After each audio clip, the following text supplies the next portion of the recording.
Jesús permite el divorcio y nuevo casamiento solo por fornicación. ¿Pero qué significa fornicación?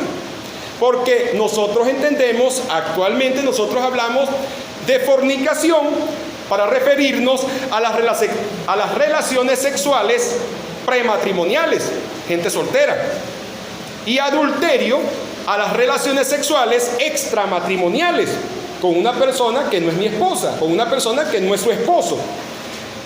El adulterio. Entonces, fornicación, algunos quieren encasillar este versículo, esta palabra fornicación, a un caso que se daba en el Antiguo Testamento también, donde creo que está en Deuteronomio 22, se menciona ese caso, donde una persona se casaba y encontraba que su esposa no era virgen. Él creía que era una mujer virgen y no era virgen. Entonces él se presentaba ante las autoridades y decía: esta mujer se casó conmigo, me engañó, yo creí que era virgen, no era virgen, y entonces la repudio. Y habían leyes en Israel para ese caso, habían leyes. Pero esta palabra fornicación no se refiere a ese caso. La palabra fornicación es una palabra bastante amplia, viene de la palabra griega porneia. Esa palabra porneia se traduce en la Biblia, a veces se traduce fornicación, a veces se traduce adulterio, a veces se traduce como cualquier inmoralidad. De hecho, en un sentido más amplio, porneia abarca a cualquier inmoralidad sexual. Abarca a cualquier inmoralidad sexual. La palabra porneia, de esa palabra viene la palabra pornos, pornografía. Pornografía viene de porneia. En porneia abarca toda una gran variedad de situaciones inmorales que son causales legítimas, según Jesús, para el divorcio. Y una vez dado el divorcio por esa causa, es una causa legítima para que una persona vuelva a casarse, y no es adúltero ni es adúltero. En porneia tenemos fornicación, adulterio, homosexualidad, bestialismo, una persona adicta a la pornografía. Todas esas aberraciones, inmoralidades, el bestialismo, caso de una mujer que quizás se consigue con que su esposo es bisexual, o su esposa con un comportamiento también homosexual, bestialismo, que mantiene relaciones con animales. Cosas como esas son incluidas en el término fornicación. Todas esas distorsiones y aberraciones de la sexualidad. Porneia. Yo quiero llamar su atención, hermano, que porneia no se restringe, no se limita a las relaciones sexuales prematrimoniales. Y fíjese cómo lo plantea Primera de Corintios, ahí lo tenemos en pantalla, Primera de Corintios 5. Mire cómo dice: de cierto se oye que hay entre vosotros fornicación, y tal fornicación cual ni aún se nombra entre los gentiles, tanto que alguno tiene la mujer de su padre. Escuche, lo llama fornicación, pero está refiriéndose al adulterio. Está el caso de un hombre que quizás su padre se casó con una mujer más joven o qué sé yo. Lo cierto era que este hombre tuvo relaciones, convivía con la esposa de su padre, es decir, con su madrastra. Y aquí habla de fornicación, pero está hablando, usa la palabra fornicación, pero está hablando de adulterio. De hecho, aquí explícitamente se ve que es un caso de adulterio. Estaba con la mujer de su padre. Para que usted vea el alcance de la palabra fornicación, que no se limita a las relaciones sexuales Gálatas 5:19. Ustedes han leído Gálatas 5:19 muchas veces, creo yo, donde nos habla de la carne y más abajito nos habla del fruto del Espíritu. Sin embargo, quiero llamar su atención, mi hermano, de que en esa lista dice que las manifiestas son las obras de la carne, que son fornicación, adulterio, y ahí continúa la lista. Pero yo quiero llamar su atención, hermano. En Gálatas 5:19 no dice en el original porneia y moikeia, para hablar de fornicación y adulterio. En Gálatas 5:19, y tengo mi Nuevo Testamento para demostrárselo, griego, donde solo aparece la palabra griega porneia, y en el castellano se traduce fornicación, adulterio, porque solo la palabra porneia abarcaba los dos escenarios. Es la traducción. Sí hay otros pasajes, por ejemplo, en Hebreos 13:4, sí aparece porneia y moikeia. Dice, pero los adúlteros y fornicarios los juzgará Dios. En el original dice porneia, moikeia. Pero en Gálatas 5:19 solo aparece porneia y abarca fornicación y adulterio. Es mi punto allí. Fíjese cómo aparece en Apocalipsis 2:20. Estoy aquí hablando en esta parte, mi hermano, es para que usted vea el alcance de la palabra fornicación, porque queremos ver por la Biblia qué quiso decir Jesús cuando dijo por causa de fornicación. Porque si le damos esa interpretación que algunos dan, entonces ya no aplica para los demás casos que tengamos o que se pudieran dar. Apocalipsis 2:20 al 22. Usted puede ver, yo quiero que usted escuche o lea también allí el juego de palabras que hay allí. Apocalipsis 2:20. Pero tengo unas pocas cosas contra ti, que toleras a esa mujer Jezabel que se dice profetiza, enseñe y seduzca a mis siervos a fornicación, y a comer cosas sacrificadas a los ídolos. Y le he dado tiempo para que se arrepienta, pero no quiere arrepentirse de su fornicación. Fíjese que fornicación, porneia, en el griego aparece porneia. He aquí, yo la arrojo en cama y en gran tribulación a los que con ella adulteran. ¿Se da cuenta? Lo llama porneia, en el griego es porneia. Sin embargo, abarca al adulterio. O sea, esa palabra porneia es una palabra general que abarca cualquier inmoralidad sexual. Abarca cualquier inmoralidad. Y les repito, la palabra adulterio en el griego es moikeia. Y hermano, en el Antiguo Testamento a los adúlteros no los divorciaban, los apedreaban. La parte inocente quedaba libre porque al otro lo apedreaban y se moría. Hoy día no podemos ordenar la muerte de nadie. Sin embargo, cuando la falta es por inmoralidad, esa persona queda divorciada, como que si aquel otro lo hubiesen apedreado y se murió. Delante de Dios no figura. Es así, hermano, como lo enseña la palabra del Señor. Y más adelante se los voy a corroborar aún más. Bueno, aquí tenemos en Levítico 20:10, Deuteronomio 22:22, Juan 8:4, entre otros. Me hablan de que a los adúlteros los apedreaban. O sea que el divorcio era por apedreamiento. Cuando se dejó de practicar el apedreamiento, bueno, entonces tomó fuerza lo que es la parte del divorcio. Ya existía ese recurso del divorcio bajo ciertas condiciones que vamos a seguir analizando a lo largo de esta ponencia. De hecho, más adelante creo que voy a facilitarles un pasaje que está en Jeremías, donde Dios acusa a Israel de adulterio. Y Dios les dice, les voy a dar carta de repudio a Israel. Es una analogía, lógicamente.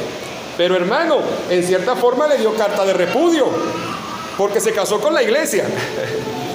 La iglesia es la que figura ahora, dice Pablo en Romanos 11:16, habla de que fuimos injertados nosotros, el olivo silvestre, fuimos injertados en el olivo original. Israel fue desgajado. O sea, realmente Dios le dio carta de repudio. De manera que Dios se divorció, se volvió a casar, dando legalmente carta de repudio por inmoralidad, en este caso porque traicionaron a Jehová Dios. Más adelante ese texto se los voy a facilitar, creo que está en Jeremías 3. Vamos a la tercera parte. Ya analizamos ahorita Mateo 19, analizamos que el matrimonio es sagrado y no puede disolverlo ningún hombre. Que el Señor, no un hombre, porque en este caso es Jesús el que pone la cláusula de excepción. No es un pastor, no es un grupo de pastores, no es un abogado, es Jesús. O sea, ningún hombre lo separe, pero Dios sí puede. Y Dios, bajo esa condición, Él dice, lo permito. Bajo esos términos, Dios lo permite. Vimos entonces la cláusula de excepción, vimos lo que abarca esa cláusula de excepción, vimos también el significado de la palabra porneia, que no se limita a la fornicación, o sea, la relación sexual entre solteros, sino que se extiende a cualquier inmoralidad. Uno se pregunta, ¿por qué el Señor no puso moikeia allí? Es que si el Señor pone moikeia, adulterio, lo restringe a solo adulterio. Pero cuando pone porneia, abarca más. Es decir, una persona adicta, entregada a la pornografía, una persona con un comportamiento homosexual, la esposa, el esposo descubre que el esposo tiene esa doble vida, ese doble aspecto, y ella o él puede cerrar, dar por cerrar. Yo no puedo vivir con una persona así. Es porneia, es inmoralidad, y yo no me siento humillado, me siento humillada, y no voy. Y si Jesús te abrió esa puerta, ¿quién soy yo para cerrártela? Si Jesús abrió esa puerta por esa causal, ¿quién soy yo para decirle a Jesús, no, Jesús, eso no se puede hacer? ¿Con qué autoridad voy yo a desautorizar a Jesús? Y menos cuando Él mismo dice, yo os digo. Es Él el que lo dice, mi hermano. A nosotros no nos queda otra cosa que respetar lo que Jesús dijo y ejecutar lo que Jesús dijo. Fuerte el aplauso para el Señor. En tercer planteamiento, armonía entre Mateo 19 con otros pasajes de la Biblia. Porque hay otros pasajes de la Biblia que hablan del adulterio, que hablan del divorcio. Y, por supuesto, ¿qué podemos nosotros decir? ¿Cómo armoniza? Porque la Biblia no se puede contradecir. Pablo no puede desautorizar a Jesús, porque Pablo habló inspirado por el Espíritu Santo. En todo caso, si hubiera una pugna entre Pablo y Jesús, yo tengo que seguir lo que dice Jesús. Pero, repito, Pablo habló inspirado por el Espíritu Santo. Pablo no va a contradecir a Jesús. Entonces, ¿cómo armonizan esos pasajes con lo que Jesús nos explica o con lo que vemos en Mateo 19? Y en pantalla tenemos: el cielo y la tierra pasarán, pero mis palabras no pasarán. La palabra de Dios es infalible, hermano. La palabra de Dios es infalible porque es Dios hablando. Dios es infalible. Y cuando Jesús dice en Mateo 24:35, el cielo y la tierra pasarán, mas mis palabras no pasarán, lo que Jesús está diciendo en primer lugar es que su palabra jamás caerá a tierra sin que reciba su cumplimiento. Cada profecía se va a cumplir, cada promesa se va a cumplir. Su palabra no caerá en tierra en vano, si su palabra permanece. Pero lo segundo que dice o que implica ese versículo es que su palabra es transcultural, que no se limitó a ese tiempo, a esa cultura, sino que su palabra es ley para la gente de esa época, para las culturas subsiguientes y para el hombre del siglo XXI. No es como supuestamente, bueno, algunos dicen que ya la Biblia, el mismo Papa, y que hizo un pronunciamiento, que la Biblia está obsoleta, que hay que conseguir una Biblia nueva, acorde con los tiempos. No, mi hermano, la palabra de Dios no pasará. La palabra de Dios es infalible. La palabra de Dios es inerrante. Por lo tanto, usted puede construir su vida sobre la palabra de Dios y su vida estará construida en terreno firme. Usted puede construir su vida en la palabra de Dios y su vida estará en terreno firme, a prueba de tempestades, como lo dijo el mismo Jesús en Mateo 7:24. Construye tu casa sobre la roca y cuando venga la tempestad, esta no la podrá derribar. Es en la palabra de Dios que debemos construir nuestras vidas. ¿Cómo armonizan estos pasajes? En primer lugar, tenemos 1 Corintios 7, 10 y 11, donde dice: pero los que están unidos en matrimonio, mando no yo, sino el Señor, que la mujer no se separe del marido. Y si se separa, quédese sin casar o reconcíliese con su marido. Porque el marido, y que el marido no abandone a su mujer. ¿Cómo vemos, cómo encaja o cómo armoniza 1 Corintios 7, 10 y 11 con Mateo 19? Evidentemente Pablo está hablando de la primera parte que Jesús planteó, la primera parte del capítulo 19, donde Jesús dijo que por cualquier causa que por cualquier causa no pueden divorciarse, no pueden dar carta de repudio.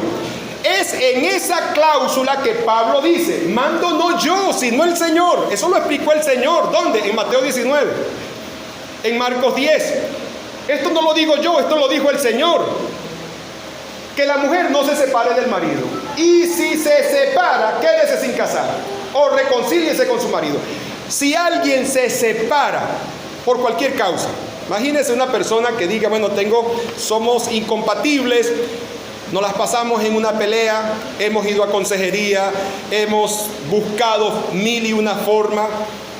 Él o ella no pone de su parte, nos vamos a perder los dos. Supóngase que los dos son creyentes, nos vamos a perder porque es que no conseguimos y agotaron los recursos, agotaron la consejería. Pero hermano, la consejería no hace nada si usted le entra por un oído y le sale por el otro. Usted necesita agarrar el consejo y aplicarlo para que usted pueda ver resultados. Siempre he dicho, cuando doy conferencias sobre el matrimonio, siempre digo, hermano, si usted quiere ver resultados diferentes en la ecuación, tienes que cambiar algunos elementos.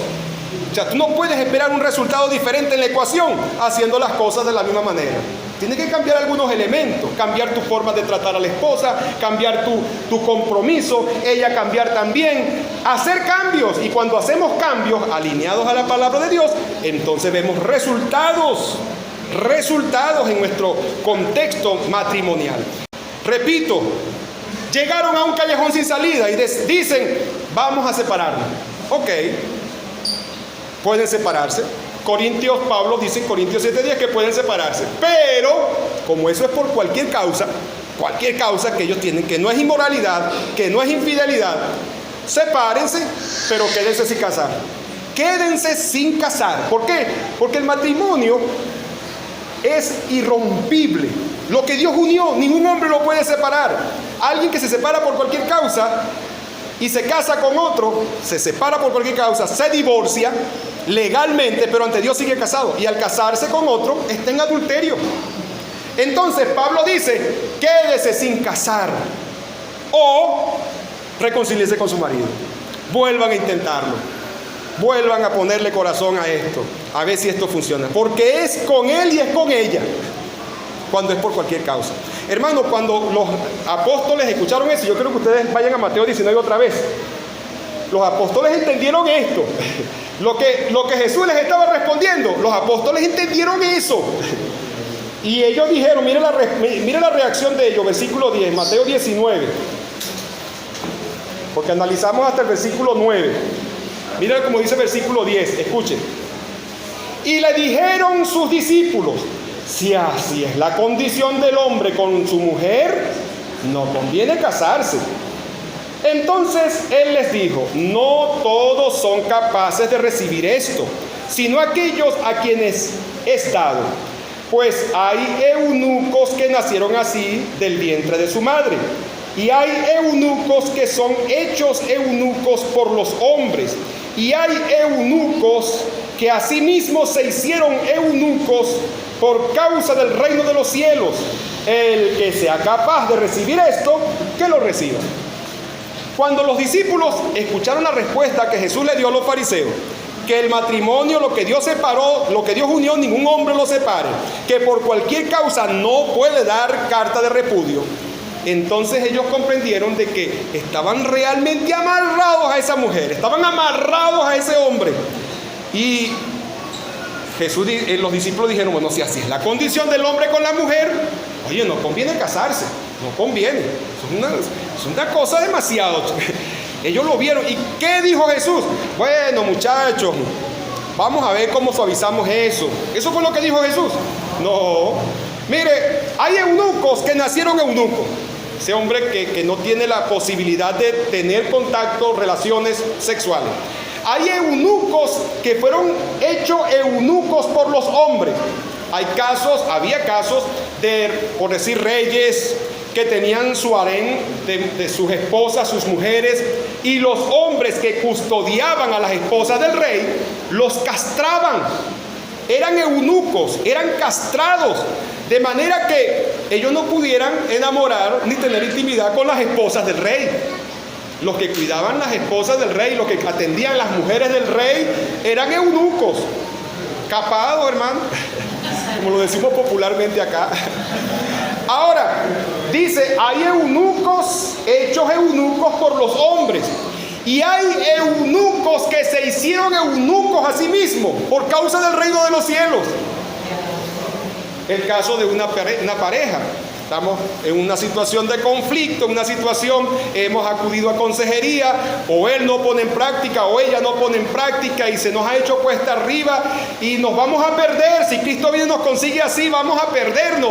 Y bueno, por amor a mi alma, chicos, vamos a separarnos, pues vamos a agarrar cada quien por su lado. Y supóngase que llegan al acuerdo de separarse. Bueno, Pablo dice, sepárense, pero quédense sin casar. Quédense eunucos solos, sin tener el don de continencia, eunucos por causa del reino de los cielos, porque no te puedes volver a casar. De hecho, esta es una separación que no es divorcio. Esto no es divorcio, esta es separación. En este caso, Pablo se está refiriendo a la primera pregunta que Jesús respondió. En el segundo caso tenemos 1 Corintios 7:10.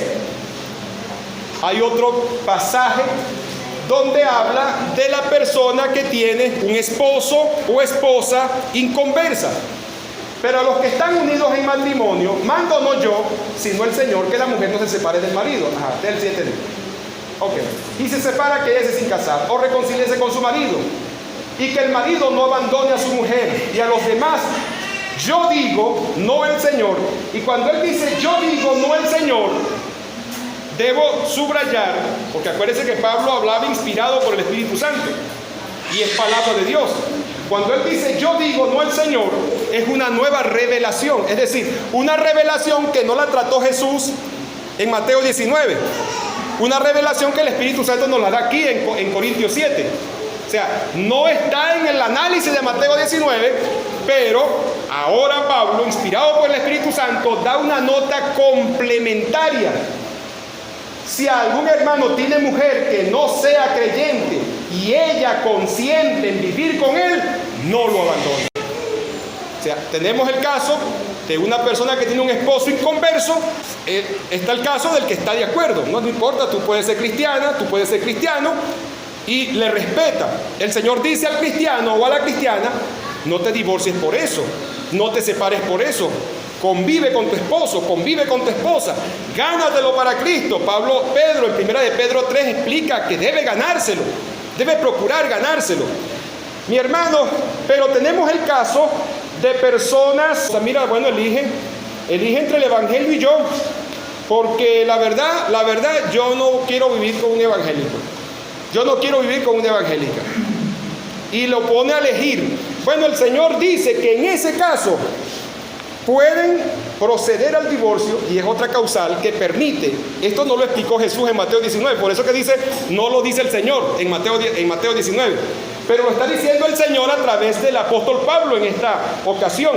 Y voy al pasaje, versículo 11, y si se separa, quédese sin casar, o reconcíliese con, versículo 12, y a los demás yo digo, no el Señor, si algún hermano tiene mujer que no sea creyente, y ella consiente en vivir con él, no la abandone. Y si una mujer tiene marido que no sea creyente, y él consiente en vivir con ella, no lo abandone. Porque el marido incrédulo es santificado en la mujer, y la mujer incrédula en el marido. Pues de otra manera vuestros hijos serían inmundos, mientras que ahora son santos. Pero si el incrédulo se separa, sepárese, pues no está el hermano o la hermana sujeto a servidumbre. O sea, el matrimonio, en ese caso que lo liga, el Señor lo libera también de ese compromiso. En ese caso, Este es otro caso, ya no es por infidelidad, sino porque lo está poniendo a elegir entre él o ella y Cristo. Entonces dice, no está el hermano o la hermana sujeta a servidumbre, a ese pacto matrimonial, en semejante caso, sino que a paz nos llamó Dios. Vemos aquí un permiso del Señor para esos casos. Analizando a grandes rasgos este pasaje, dice, si ella o él tiene un cónyuge inconverso y él consiente en vivir con ella o con él, no lo abandone. A pesar de que si hablamos de incompatibilidad de carácter, ¿qué más incompatibilidad de carácter, hermano, entre un inconverso y un cristiano? Cuando en 2 Corintios 6:14 dice que es como la luz y las tinieblas, totalmente polos opuestos. ¿Qué más incompatibilidad de carácter que ese? Sin embargo, él dice, no la abandone, no lo abandone. Si él consiente, si él no tiene problema que tú le sirvas a Cristo, no lo abandone, gánatelo para Cristo. Y me llama la atención que dice que él es santificado. Mire, hermano, no, eso no tiene nada que ver con salvación. Nadie se salva por estar casado con un evangélico o por estar casada con una evangélica. O sea, nadie es santificado porque su cónyuge sea cristiano. Es santificado en el sentido, mire, hermano, ni siquiera nuestros hijos. Usted tiene sus hijos y sus hijos necesitan tener un encuentro personal con Jesús para poder ser salvos. Dios no tiene nietos, Dios solo tiene hijos. Dios no tiene nietos. Si mis hijos son salvos solo porque son mis hijos, porque nacieron en el seno de un hogar cristiano, entonces son nietos de Dios. ¿Me entienden? Pero ellos tienen que nacer de nuevo a través del arrepentimiento y a través de aceptar a Cristo como Salvador. Dios solo tiene hijos. Así que a nuestros hijos hay que guiarlos a que tomen una decisión personal por Cristo.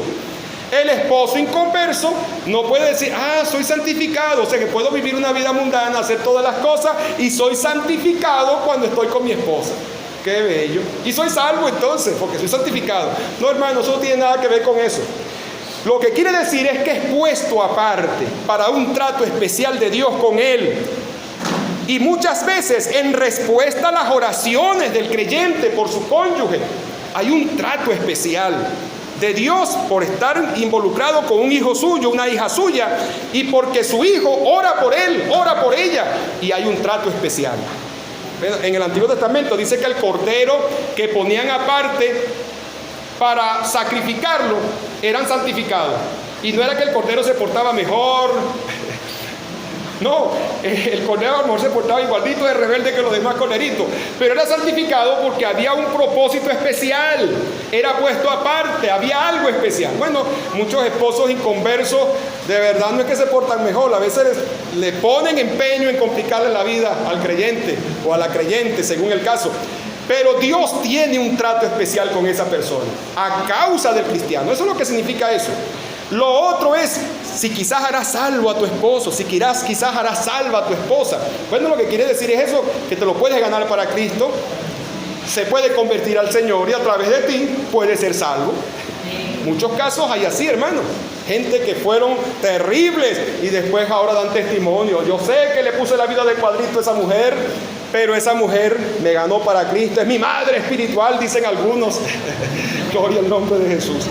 Entonces, es importante que nosotros destaquemos esa parte de lo que el Señor dice en esos casos. Ahora, en el caso del inconverso que no quiere, que te pone a elegir, bueno, Dios dice que a paz nos llamó Dios. No está el hermano o la hermana sujeto a servidumbre, pues a paz nos llamó Dios. Esa persona puede divorciarse, puede volver a casarse y no es adúltero, porque Dios le da una otra causal legal para separarse. En este caso, no lo dijo el Señor en Mateo 19, pero lo dijo el Señor aquí en Corintios 7. De hecho, hermano, otro texto que también puede agregarse aquí es el de 2 Corintios 5:17. 2 Corintios 5:17 y Efesios 2 nos hablan del escenario del inconverso. Es decir, tú viniste a Cristo, ya venías divorciado, viniste a Cristo, ya viniste viviendo en concubinato con alguien, y ahora vienes a Cristo, tienes que divorciarte para legalizar tu matrimonio, para poder bautizarte, para poder servir a Cristo. En ese caso aplica 2 Corintios 5:17. De modo que si alguno está en Cristo, nueva criatura es. Las cosas viejas pasaron, y aquí todas son hechas nuevas. Es decir, eso que ocurrió cuando tú estabas encadenado al pecado, con los ojos sumidos en la oscuridad, y realmente Dios ahora viene a tu vida, la luz de Cristo ilumina tu corazón, y ahora Dios dice que las cosas son hechas nuevas. Ahora hágalo bien, porque ahora usted es un cristiano, un hijo de Dios. El otro texto que iría agregado a eso es el de Efesios 2. Y Él os dio vida a vosotros cuando estabais muertos en vuestros delitos y pecados, en los cuales anduvisteis en otro tiempo, siguiendo la corriente de este mundo, conforme al príncipe de la potestad del aire, el espíritu que ahora opera en los hijos de desobediencia, entre los cuales también todos nosotros vivimos en otro tiempo, en los deseos de nuestra carne, haciendo la voluntad de la carne y de los pensamientos, y éramos por naturaleza hijos de ira, lo mismo que los demás. Pero Dios, que es rico en misericordia, por su gran amor con que nos amó, aun estando nosotros muertos en pecado, nos dio vida juntamente con Cristo. Por gracia sois salvos. Bendito sea el Señor. Y ahí continúa. Pero lo que quiero destacar es que ese caso también permite el que vino ya con un problema de su vida mundana, y el Señor ilumina su corazón a través de la gracia del Evangelio. El otro caso, el otro pasaje que quiero que tengamos presente es el de Romanos 7. ¿Acaso no sabéis, hermanos, pues hablo con los que conocen la ley, que la ley rige al hombre entre tanto que vive? Una mujer casada está sujeta por la ley a su esposo mientras él vive, pero si el esposo muere, ella queda libre de la ley del esposo. Así, si en vida del esposo se uniere a otro hombre, se llamaría adúltera. Pero si su esposo muere, queda libre de la ley, de tal manera que no será adúltera si se casa con otro. Aquí me está planteando que la única manera de que se puede volver a casar es que se muera. ¿Pero de qué está hablando acá? Del caso que Jesús respondió en la primera parte del capítulo 19, donde respondía que por cualquier causa no. Aquí no está considerando la infidelidad. Aquí está hablando de lo sagrado del matrimonio, que es irrompible, y que si te separas, como dice Pablo, tienes que quedarte sin casar, y que la única manera como te puedes volver a casar es que se muera. Hay que orar para que se muera, ¿no? No, estoy bromeando. Pero el punto es que Pablo está hablando de Mateo 19, en la primera parte del capítulo, antes de la cláusula de excepción. No contradice. La Biblia no se puede contradecir, mi hermano. Pablo no puede contradecir a Jesús. Si Jesús dijo que por causa de fornicación sí, entonces evidentemente Pablo no puede decir otra cosa, porque está hablando por el Espíritu Santo. Ahora, Pablo está hablando aquí de ese caso, de por cualquier causa no se permite la disolución. Y si hay separación, tiene que quedarse sin casar, como lo explicó en Corintios 7. Y si se quiere casar, tiene que esperar que fallezca. Una vez que fallezca, queda libre de la ley del marido, queda libre de la ley de la mujer. O sea, quedan libres y pueden casarse y no son adúlteros. Tremendo, hermano. Esto es terrible, hermano. Si así es la condición del hombre con la mujer. Así dijeron los discípulos. El otro texto, mi hermano, Timoteo 3:2. Primera Timoteo 3 habla de los requisitos de los pastores, es decir, los requisitos que Dios exige a los pastores, los requisitos que Dios nos exige. Y escuche esto: pero es necesario, Timoteo 3:2, es necesario que el obispo sea irreprensible. Me gusta esta palabra en el griego porque significa irreprensible. Es como quien dice alguien difícil de agarrar, que no hay esquina por donde agarrarlo. Es decir, en el sentido positivo de la palabra, no porque es habilidoso ocultando lo malo, sino que no tiene nada malo que ocultar, de manera que no hay por dónde agarrarlo, porque se conduce correctamente. El caso es como el caso de Daniel, cuando sus enemigos querían conseguir y no conseguían, ni en las cuentas, ni en la honestidad, ni en la integridad, ni en nada, no le conseguían. Y bueno, la única manera de agarrar a este hombre es por su vida de oración. Este hombre ora todos los días, tenemos que agarrarlo es por allí, porque no le conseguían por dónde agarrarlo, porque se portaba bien, porque honraba a Dios. Bueno, dice que los ministros tenemos que ser irreprensibles. Que nadie consiga por dónde agarrarnos porque nos portamos como es digno de la vocación con que fuimos llamados. Aleluya, que no, aquí estamos 3 pastores, no sé quién más, qué otro pastor está por ahí, pero eso es con nosotros, mi hermano. Aleluya. Y bueno, y está abierto. Si alguno anhela obispado, buena obra desea, pero es necesario que, y sigue el capítulo 3, así que bueno, hay que trabajar en eso. Y luego dice, marido de una sola mujer, sobrio, prudente, decoroso, hospedador, apto para enseñar. Esto también hay que cultivarlo. Voy a la cláusula que nos ocupa. Marido de una sola mujer. ¿A qué se refiere? Hermano, mire, hay algunos que le han dado un sentido, una interpretación muy extraña a esa afirmación, diciendo que el pastor tiene que ser, obligatoriamente tiene que ser casado. O sea que marido de una sola mujer significa que tiene que ser casado. Eso por supuesto es una forma extrema de verlo y no hay, en sana exégesis no hay para llegar a esa conclusión. Si yo aplico ese razonamiento allí, de que marido de una sola mujer significa que tiene que ser casado, entonces cuando dice más abajo que tenga sus hijos en sujeción, entonces también tendría que decir que tiene que tener hijos. Tiene que ser casado y tiene que tener hijos. Si aplico ese método de razonamiento, pero lógicamente no se refiere a eso. ¿A qué se refiere marido de una sola mujer?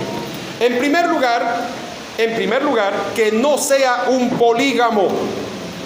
En esas culturas, en muchas culturas donde llegaba el evangelio, la poligamia era legal, un hombre que tenía posibilidades, y aún en la actualidad, hermano, en algunos países la poligamia es legal.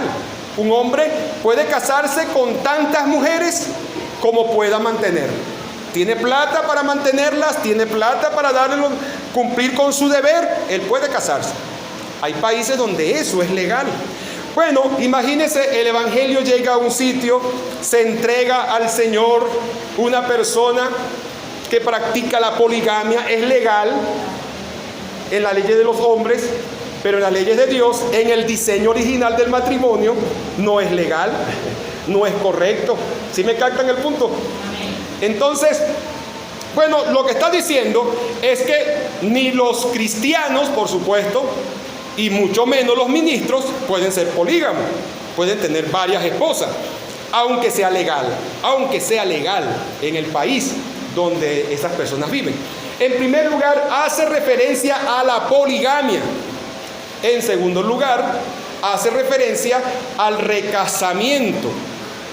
Porque si esta persona se divorció por cualquier causa y se casó, legalmente se divorció, y se casó, no está realmente divorciado. Realmente no está disuelta la relación anterior. Se casó y es adúltero. El recasado que se divorció por cualquier causa no puede pastorear. No puede pastorear. Ahí está hablando, sí, del recasamiento, pero del que se divorció por cualquier causa. El que se divorció por la causa que Jesús lo permite, por la inmoralidad, él está realmente libre. Se volvió a casar y no tiene 2 mujeres. Su segunda esposa es su única esposa. No aplica este versículo. Este versículo aplica con la explicación que Jesús nos da en la primera parte de Mateo 19. Si está divorciado por causa de inmoralidad, que su esposa o su esposo le fue infiel, entonces la cláusula de excepción le permite divorciarse y volverse a casar. Y si Jesús dice que está legalmente libre, que está a los ojos de Dios libre, en ese caso realmente es marido de una sola mujer, aunque la otra persona esté viva. Pero ante Dios fue disuelto. Dios permitió y no tiene ningún problema ni ante las leyes terrenales, ni ante las leyes divinas. Bien, dicho esto, quiero ya en la última parte de esta conferencia, implicaciones prácticas. Hay algunas implicaciones que yo quiero destacar en esta conferencia, implicaciones prácticas, porque mi hermano, esto es serio, esto es serio. Y yo les decía a ustedes que debemos ser, Efesios 5:17, entendidos de cuál sea la voluntad del Señor. Tenemos que saber qué dice Dios, qué opina Dios, qué dice Dios. Y una vez que sabemos lo que dice Dios, es así como lo dice Dios, sin discutir y sin rebelarnos, solamente acatar lo que dice Dios. Que Dios me los bendiga. Entonces, implicaciones prácticas. Quiero dar en primer lugar una palabra de consejo a los casados. A los casados quiero decirles, hermano, el matrimonio es un pacto, no un contrato. Es un pacto ante Dios. Dios nos unió con un pegamento celestial donde no nos podemos separar. Hermano casado, hermana casada, comprométase con su matrimonio. Asegúrese de que funcione. Trabaje para que funcione. Haga todo lo que dependa de su parte, porque Dios es testigo de lo que ocurre. Dios es testigo de lo que ocurre en la relación matrimonial. Nadie más lo ve, pero dice la Biblia, Dios ha atestiguado entre vosotros. En tu deslealtad, en tu incumplimiento, Dios es testigo. Y un día, mi hermano, tal vez alguien nos engañe a nosotros, tal vez alguien pueda crear la ficción de que tiene legalidad, pero un día, dice Hebreos 13:4, a los adúlteros y fornicarios los juzgará Dios. Todos esos casos van a pasar por el Tribunal Supremo de Justicia y a Dios nadie lo engaña. Hebreos 4:13 dice, todas las cosas están desnudas ante aquel a quien tenemos que dar cuenta. Hay que echarle cuento, Él conoce todo de primera mano. Así que mi hermano, comprométase con su matrimonio. El amor no muere de muerte natural. El amor no muere de muerte natural. El amor es asesinado por la indiferencia, por el egoísmo y por tantos otros factores que condenan la relación al fracaso. Mi consejo para los casados, comprométase, mi hermano, porque lo que Dios unió ningún hombre lo puede separar. Comprométase y asegúrese de que funcione. Asegúrese de que funcione. Yo les prediqué en estos días, hace algún tiempo, a los matrimonios en la iglesia, el tema titulado Autopsia de un matrimonio. Y yo les decía a los hermanos, a un cadáver le hacen la autopsia para determinar las causas de muerte. No para salvarle la vida al cadáver, porque ya está muerto. Es para tomar esa información y salvarle la vida a otras personas que pudieran morir por esa misma causa. Bueno, autopsia de un matrimonio es tomar de las experiencias y fracasos que muchas veces han llevado los matrimonios al fracaso y con esa herramienta aplicar correctivos y mejorar, fortalecer nuestros matrimonios. En esa lista que yo planteé sobre el tema o bajo el tema autopsia de un matrimonio, yo no incluí el adulterio. ¿Sabe por qué? Porque cuando a alguien le dan un tiro en la cabeza, no le hacen una autopsia para determinar las causas de muerte. ¿Verdad que no? ¿De qué murió? Pues le dieron un tiro en la cabeza. Causa de muerte, disparo en la cabeza. No, la autopsia de un matrimonio no incluye el adulterio, porque el adulterio, mi hermano, a los ojos de Dios, ya da por disuelto. Claro está, repito, uno trata de restaurar, de que se dé oportunidad, pero si la parte traicionada decide tomar la opción que le da Jesús, esa opción se la dio Jesús. Yo no puedo desautorizar a Jesús, no puedo anular lo que Jesús dijo, tengo que respetar, lógicamente. Entonces, hermano, hermana, el matrimonio es algo serio. Y así como los discípulos lo entendieron, si así es la condición del hombre con la mujer, no conviene casarse. Bueno, mi hermano, así de serio es esto. Así que es con responsabilidad.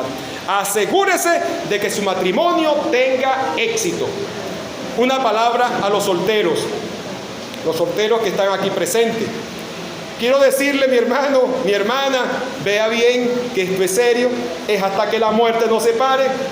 No sea ligero, escoja bien, ore al Señor, Busque virtudes, no solo belleza. Sí, el Señor nos dice ya en Proverbios 31:10, la mujer virtuosa, ¿quién la hallará? Es decir, que hay que buscar una mujer que tenga virtudes.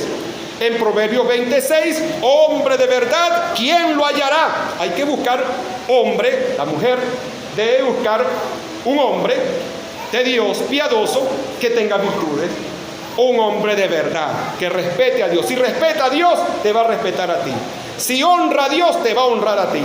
Si obedece a Dios, va a ser un buen esposo, va a ser una buena esposa, porque ama a Dios y está sujeto a lo que dice Dios. Entonces, no busques solo belleza. Claro, tiene que gustarte a ti, lógicamente. Nadie te pide que te cases con alguien que a ti no te guste. Pero no veas solo la belleza. La belleza física pasa. Es más, mire como dice Proverbios, lo anoté aquí. Eso está en Proverbios 11:22. Como zarcillo de oro en el hocico de un cerdo es la mujer hermosa y apartada de razón. Escucha el texto. Proverbios 11:22. Como zarcillo de oro en el hocico de un cerdo es la mujer hermosa y apartada de razón. Si tú buscas solo la hermosura y no buscas virtudes, bueno, te estás fijando en el zarcillo que está en el hocico. Y la belleza pasa, los años pasan, la belleza pasa, lo esbelto pasa, el cabello se cae, la barriga crece y muchas cosas cambian. Se va el zarcillo y te quedas casado con el cerdo. Porque ahí lo dice, que la belleza es como un zarcillo en el hocico de un cerdo, la belleza. Y un día eso pasará. Y cuando eso pase, solo te quedará el cerdo. Así que mi hermano, busque virtudes espirituales.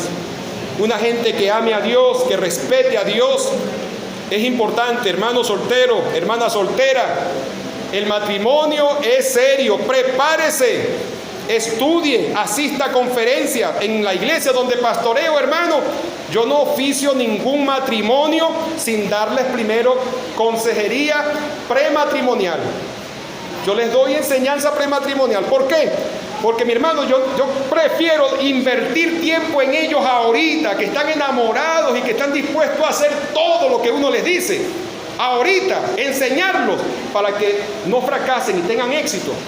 Que dejarlos que se casen así y que después de 3, 4, 5, 6 meses, ya emproblemados, con insultos, con agresiones, vengan ante mi persona para que les dé consejería.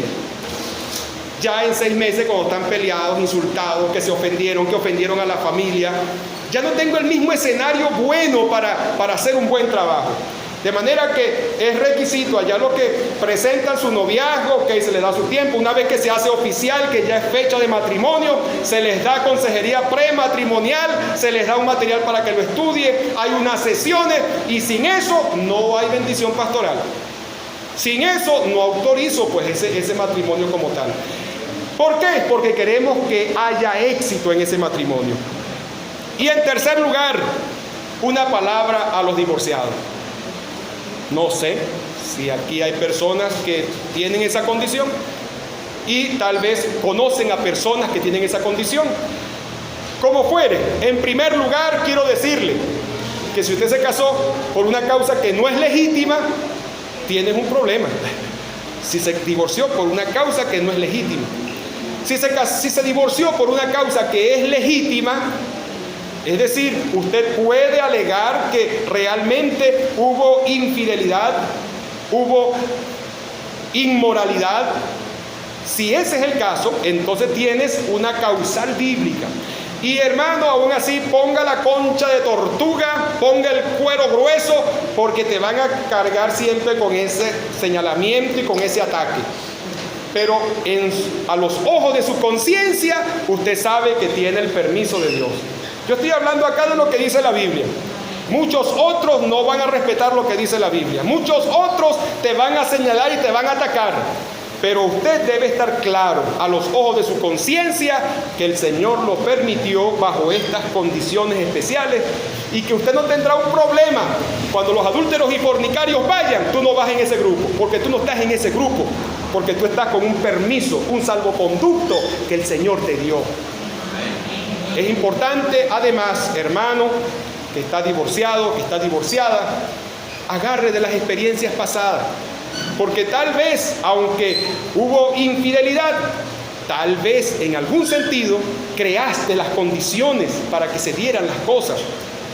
Y es bueno agarrar de los escombros del pasado, de las lecciones del pasado y mejorar mis caminos, para asegurarme de que esto no se repita, de que yo ahora soy más tierno, más cariñoso, más atento, un mejor esposo, un mejor padre, abnegado, amante, romántico. Sí, porque necesito que ahora mi matrimonio tenga éxito, florezca bajo la bendición de Dios y el cuidado que yo le estoy dando. Porque yo soy como un jardinero, así lo describe el Salmo 128. Me habla de que mi esposa es como una planta, y mis hijos como plantas de olivo. De manera que yo soy el jardinero que debe cuidar de que esas plantas estén hermosas. Y debo cuidar que el terreno sea fértil, armonioso. De manera, mi hermano, que nuestros hogares florezcan bajo la bendición del Señor. Y finalmente, quiero solamente leer estos versículos que están, bueno, el consejo a los casados, consejo a los solteros, a los divorciados. Y aquí tenemos en Eclesiastés 12:13. El fin de todo el discurso oído es este: teme a Dios y guarda sus mandamientos. Todo lo que hablamos hoy, hermano, teme a Dios, cuida tu matrimonio, asegura el éxito de tu matrimonio, cuida a tus hijos, que sirvan a Dios, que sean piadosos, que honren a Dios. Asegúrate de ser un instrumento útil en las manos del Señor. Quiero cerrar con estos dos textos. Eclesiastés 9:9. Goza de la vida con la mujer que amas todos los días de tu vanidad que te son dados debajo del sol. Todos los días de tu vanidad, porque esta es tu parte en la vida y en tu trabajo con que te afanas debajo del sol. Goza con la mujer que amas. Y el último texto, Efesios 5:31. Por esto dejará el hombre a su padre y a su madre, y se unirá a su mujer, y serán dos en una carne. Este misterio grande es, mas yo digo esto con respecto a Cristo y a la iglesia. Cada uno empero de vosotros de por sí ame también a su mujer como a sí mismo, y la mujer respete a su marido.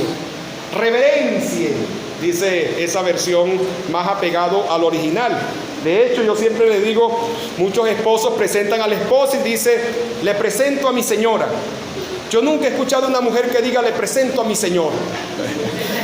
Y en nuestra cultura, si una mujer dijera así, la verían como que la tienen tiranizada, esclavizada. Pero aunque no lo presente como mi señor, Pablo dice, primera de Pedro 3:1-6, dice que debe darle esa debida honra, ese debido respeto. Mi hermano, esta conferencia, como ya ustedes observaron, tiene el propósito no de realzar el divorcio, no de promover una actitud permisiva, no, tiene el propósito de dignificar el matrimonio, tiene el propósito de que nosotros resguardemos nuestros matrimonios. Así que el que tiene oído, oiga lo que el Espíritu dice a la iglesia. Oremos al Señor. Padre, en el nombre de Cristo Jesús, te doy las gracias, te doy la gloria, mi Dios, que nos permites el honor de estar en tu presencia.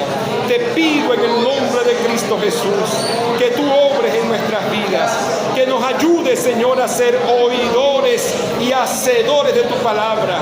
Ayúdanos a ser buenos esposos, esposas, padres, madres, Padre, y que podamos honrarte con nuestras vidas y honrarte con nuestras familias. En el nombre de Jesús, amén. Fuerte el aplauso al Señor.